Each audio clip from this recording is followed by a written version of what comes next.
जय हिंद दोस्तों, सैनिक समाचार में आपका हार्दिक स्वागत है। सबसे पहले बात करूंगा रोज की तरह हेडलाइंस की। हाँ जी दोस्तों, 8 साल बाद क्या जेसीयू जवानों को मिलेगा फैसला? आज है कोर्ट का दिन और एमओडी ने जारी किया कैबिनेट नोट और उठने लगे सवाल।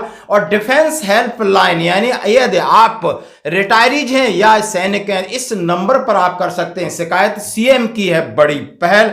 और दोस्तों बात करता हूं, ये सेना घर में घुसने से नहीं डरती, यानी बदल गई है भारतीय सेना। तो खबर करते विस्तार से। सबसे पहले एक हमारे जवानों का मोटिवेशन वीडियो। हम अपना देश सजाएंगे, हम भारत मां के वीर पुत्र, हम किसी से डरते नहीं, मानव की पीड़ा हरने के लिए हम किसी भी हद से गुजर जाएंगे, अपने साहस से हम अपना नूतन इतिहास बनाएंगे। और यह है एक वीडियो सदन कमांड की तरफ से जारी हुआ है। तो दोस्तों अब करते हैं खबरें विस्तार से।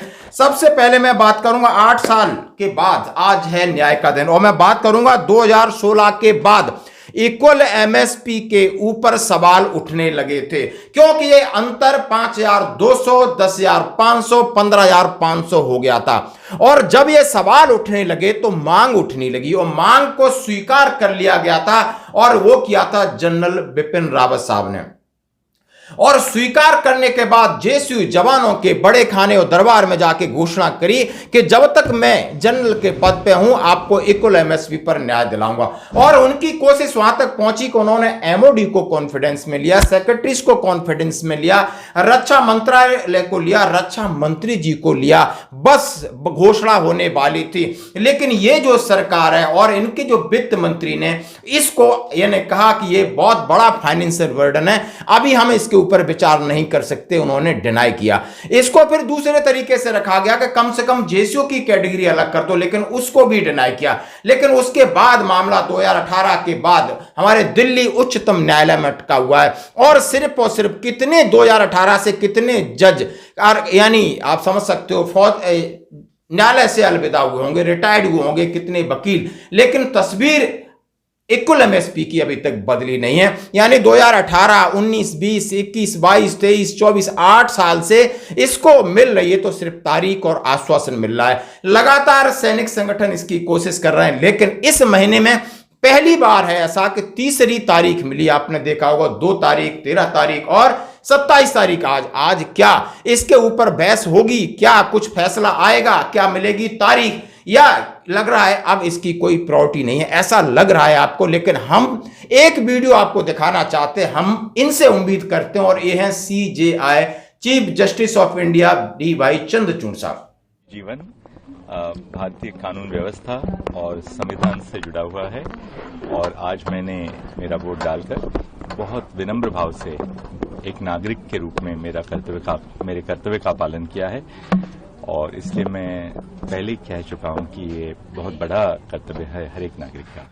कल उन्होंने अपना एक वीडियो परसों डाला था। उन्होंने कहा है कि मैं भी एक साधारण इंसान हूं, मेरा काम करने का तरीका कानून और इसमें हो सकता है, लेकिन मैं भी कानून के अंतर्गत हूं। और इनका आप भाषा, इनका चेहरा ऐसे लगता है कि ये न्याय के देवता हैं। और जब अपना ये वोट डालने गए तो बोला वोट की बड़ी अहमियत है, यदि आपको कुछ बदलना है, यदि अपना हक लेना है, तो एकजुट होकर के वोट करिए जहां आपको मैंडेट लगता है। ये वीडियो मैं इसके साथ इसलिए दिखा रहा हूं, और आज शाम तक देखो क्या फैसला आता है। सभी लोग इसकी चर्चा कर रहे हैं, क्या आज ऊंट किस करवट बैठेगा वो शाम को बात करेंगे दोस्तों। तो बढ़ते हैं अगली खबर की तरफ। जैसा कि हमने आपके साथ शेयर किया, एमओडी ने जारी किया कैबिनेट नोट, उठने लगे सवाल। हाँ जी दोस्तों, ये सरकार है बड़ा सस्पेंस पैदा करती है। शाम को घोषणा करी और शाम को इन्होंने मिनिस्ट्री ऑफ डिफेंस ने एक नोट जारी किया, यानी 5:31 पे 26 मई 2024 को क्या नोट जारी किया? Appointments committee of cabinet approve 1 month extension in service of chief of army staff general Manoj Pandey up to 30 June 2024। का मतलब समझ गए हैं कि 31 मई को हमारे वर्तमान chief of army staff general Pandey साहब रिटायर्ड होने वाले थे। अब उन्होंने शाम को, अभी तक घोषणा नहीं की, शाम को उन्होंने 1 महीने का कार्यकाल बढ़ा दिया। ये इतिहास में दूसरी बार हुआ है, 1970 में ऐसा हुआ था। क्यों बढ़ाया? यानी 3 नीचे सीनियर लेफ्टिनेंट जनरल हैं, deputy chief of army staff है, लेफ्टिनेंट जनरल AK सिंह हैं और दूसरे हैं, यानी उनको न नियुक्त करते हुए कुछ न कुछ इसके पीछे कहानी जरूर होगी, वो कि आपको निकल के आ जाएगी 1 जून के बाद।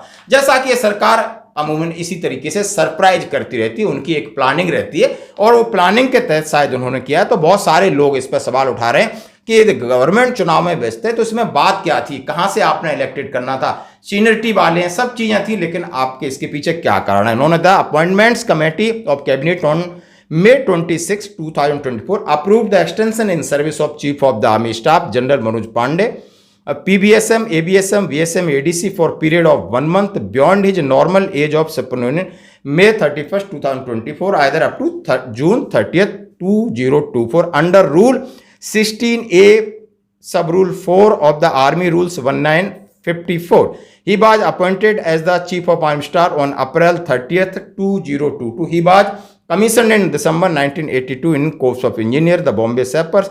He held appointment of Vice Chief of Army Staff before taking over as the COS. आप समझ गए होंगे कि कोर्स ऑफ इंजीनियर्स के हैं और ये पहले deputy chief of army staff थे और उन्होंने अप्रैल 30, 2022 को आपके चीफ ऑफ आर्मी स्टाफ बने, 1 महीने का कार्यकाल बढ़ा दिया। इसके ऊपर कई तरह के सवाल उठ रहे हैं कि आखिर चुनाव के बीच में ऐसा सरकार क्यों कर रही है, क्या सरकार कुछ किसी को आगे पीछे करना चाहती है, ये सब चीजें लाजमी है। बढ़ते अगली खबर की तरफ, डिफेंस हेल्पलाइन। हाँ जी दोस्तों, डिफेंस हेल्पलाइन यूपी गवर्नमेंट, ये सेंट्रल कमांड ने लेटर दिया है, सेंट्रल कमांड ने, पुलिस ने नहीं जारी किया, फौजी चैनल से आए इसलिए स्पेशल है। आज मैंने इस पर नंबर डाला तो बिल्कुल लगता है आप इसका स्क्रीनशॉट दे सकते हो।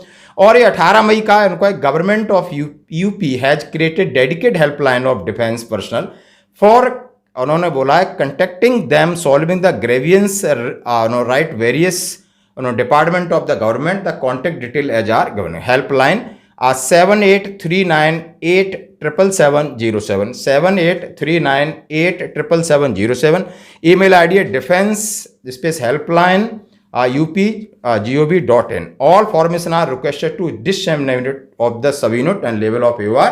और उन्होंने कहा भैया इसको हर जगह आप बता दीजिए कि जो उत्तर प्रदेश के लोग हैं उनको घबराने की जरूरत है, इस नंबर का जरूर उपयोग करें। उपयोग करने के बाद हमें जरूर इन्फॉर्म करें कि रिस्पांस क्या मिल रहा है, ताकि इस बात को हम उठाएं कि हर एक स्टेट इसी तरह फौजियों के लिए एक अलग सुविधा करे कि उनके साथ बहुत सारी प्रॉब्लम्स होती है, बहुत सारे रेवेन्यू में पुलिस या लोग उनका शोषण करते हैं, परेशान करते हैं, तो अपनी समस्या किसी एक नंबर पर दर्ज कराएं। इसको CM मॉनिटर कर रहे हैं दोस्तों, इसलिए मैं आपके साथ शेयर करने वाला हूं। हाँ जी दोस्तों, अब मैं बात करूंगा ये घर में घुसने यानी भारतीय सेना में बहुत बड़ा बदलाव हुआ है, उनके जोश में बदलाव हुआ है।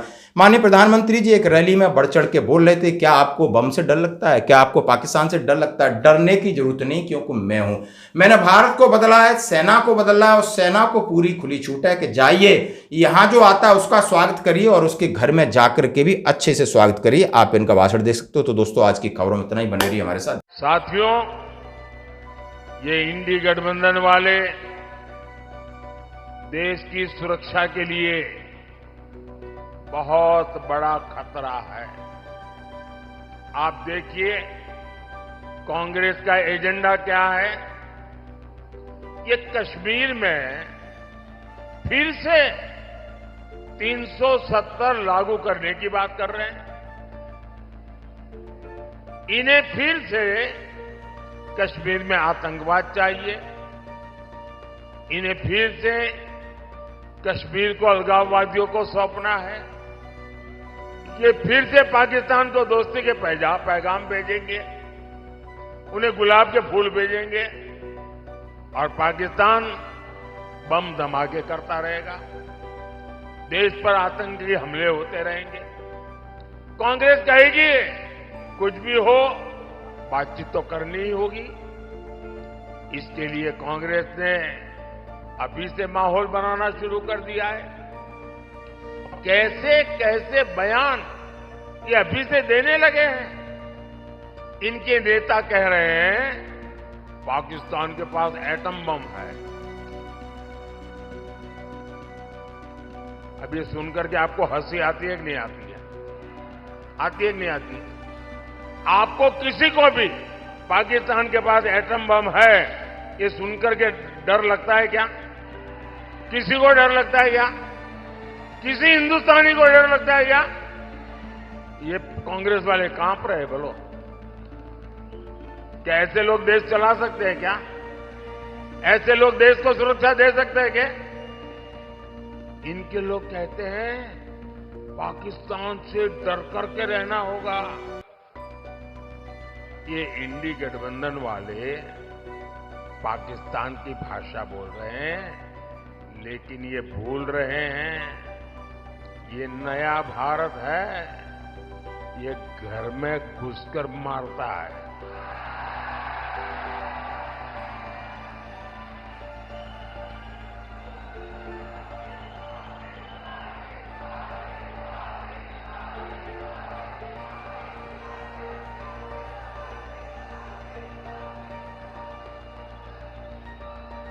मेरा सौभाग्य रहा है पंजाब की धरती पर लंबे समय तक काम करने का, और गुरुओं की इस धरती ने मुझे सिखाया है, सौगंध मुझे इस मिट्टी की,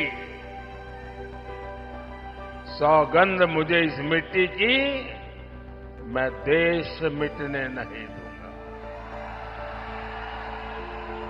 मैं देश नहीं झुकने दूंगा, मैं देश नहीं रुकने दूंगा।